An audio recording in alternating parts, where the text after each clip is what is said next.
Hi, this is Kathy Ewing and this is Atticus, and I'm going to show today on behalf of the Kansas City Golden Retriever Club a few tips on having your golden and keeping him tidy and how to groom and wash and take care of coat care today. So essentially I would like to show you some different tools that I like to use on the Goldens, and he is my only one, by the way. He lives here just like your pets, full-time in the house, and he's alone. This is my favorite tool right now. This is called a rake.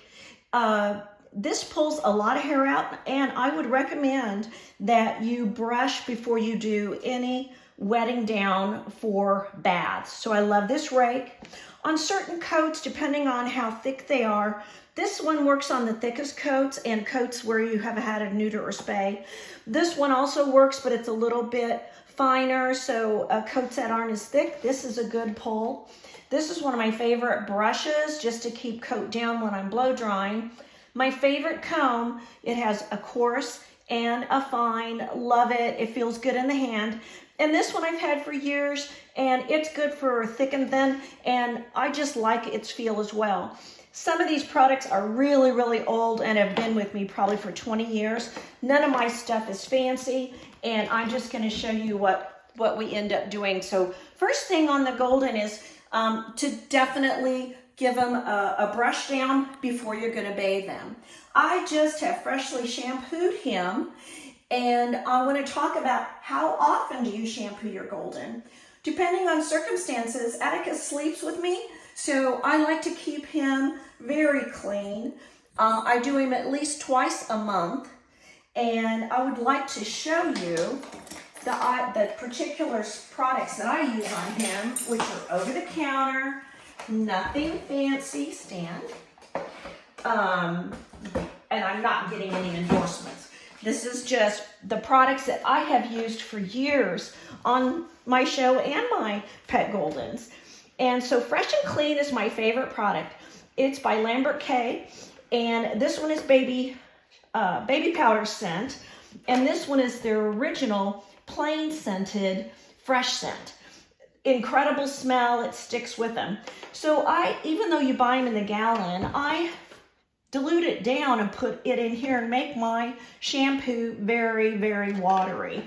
So I wet the dog down just like you do. I'm in a shower, and I wet him down in a walk-in shower, and then I start pouring this liquid. I start at the tail because that is the dirtiest part of the dog, and around in the back, and bring my soap suds all around, and be sure to get all their genitals really, really clean, especially those little girls, and just bring it on forward. With it being so liquidy, it's really easy to work it into the coat and get a full lathering up with your first shampoo.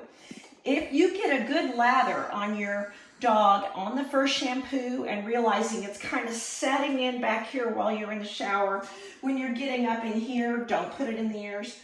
Top of the ears all the way down, stay away from the eyes.